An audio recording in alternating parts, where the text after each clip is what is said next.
প্রায় 90% মানুষ ভোট দিতে যাবেন। তারা 48% মানুষ তারা চাচ্ছে যে যারা অতীতে কখনোই আওয়ামী লীগকে ভোট দিয়েছে বা আওয়ামী লীগের সাথে জড়িত ছিল হয়তো তারা এবার হয়তো বা বিএনপিকে ভোট দিতে পারে।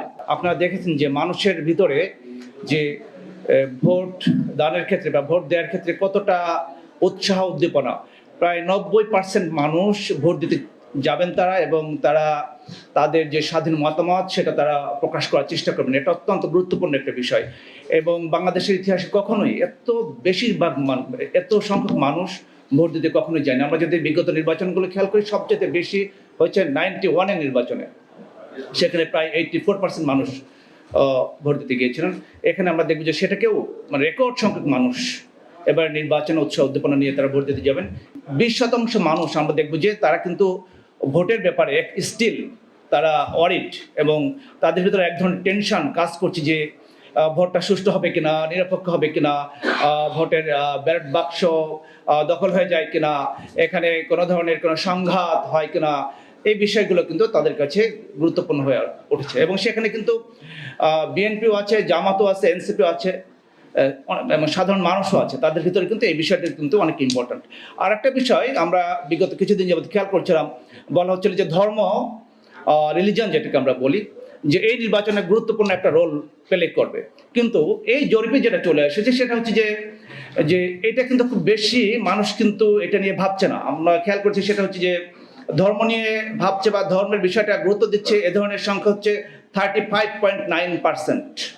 টোটাল 11,038 রেসপন্ডেন্ট, তার ভিতর থেকে 35.9% মানুষ মনে করছে যে ধর্মটা একটা গুরুত্বপূর্ণ ইস্যু হতে পারে। কিন্তু এর চেয়ে অনেক গুরুত্বপূর্ণ ইস্যু তারা কনসিডারেশন নিয়েছে, যেমন করাপশন, যে ওই প্রার্থী, সংশ্লিষ্ট প্রার্থী বা সংশ্লিষ্ট দলের বিরুদ্ধে করাপশনের অভিযোগ আছে কিনা, এটা প্রায় 67.3% মানুষ।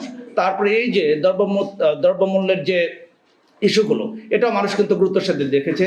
তারপরে দেশের ডেভেলপমেন্টের সাথে জড়িত বা ডেভেলপমেন্ট করতে চায় বা ডেভেলপমেন্ট নিয়ে কথা বলে, এমপ্লয়মেন্ট, এই বিষয়গুলো আছে। কিন্তু সেক্ষেত্রে কিন্তু আমরা দেখেছি compare with other parameters, religion কিন্তু খুব গুরুত্বপূর্ণ কোনো রোল এখানে কিন্তু প্লে করতে পারছে না। যারা অতীতে কোনো কালে কোনো দিন, বিগত 3টা নির্বাচন তো আমরা দেখেছি যে এটা সুষ্ঠু নিরপেক্ষ নির্বাচনের ধার কাছেও হয়নি, দিনের ভোট রাতে হয়েছে, এই বিষয়গুলো তো আসছে। কিন্তু এখানে আমরা দেখেছি যে 48% মানুষ তারা চাচ্ছে যে যারা অতীতে কখনোই আওয়ামী লীগকে ভোট দিয়েছে বা আওয়ামী লীগের সাথে জড়িত ছিল হয়তো তারা এবার হয়তো বা বিএনপিকে ভোট দিতে পারে।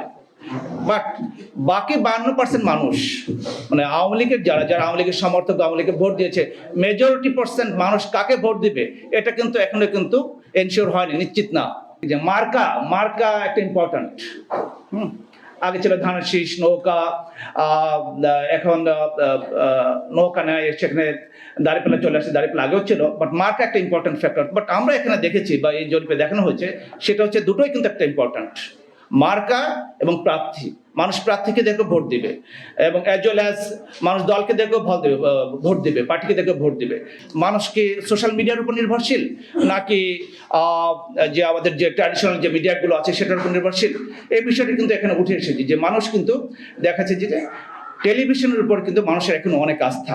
সে টেলিভিশনের সাথে ডিরেক্ট টেলিভিশন দেখে হোক নাকি সোশ্যাল মিডিয়ার মাধ্যমে আসুক, মানুষ টেলিভিশনের উপরে কিন্তু মানুষের একটা আস্থা এখনো আছে, এবং এটা প্রায় 70%। এবং অধিকাংশ মানুষে আমরা দেখেছি যে প্রায় 73% মানুষ তারা কম্পেয়ার করে এবং তারা জাস্টিফাই করে, এবং এটা কি ভ্যালিড কিনা, বা এটা কোথেকে আসতো, বা এটা পারফেক্ট ইনফরমেশনগুলো প্রোভাইড করা হয়েছে কিনা, এই বিষয়গুলো কিন্তু এখানে ইম্পর্টেন্ট। ইএফটি ফার্স্টের সাথে ট্রেড করুন যে কোনো জায়গা থেকে, ক্যাম্পাসে ক্লাসের ফাঁকে, ঢাকার জ্যামে বসে কিংবা ঘরে বসে। ট্রেডিং এখন হাতের মুঠোয়, তাই ট্রেড করুন যখন খুশি, যেখানে খুশি।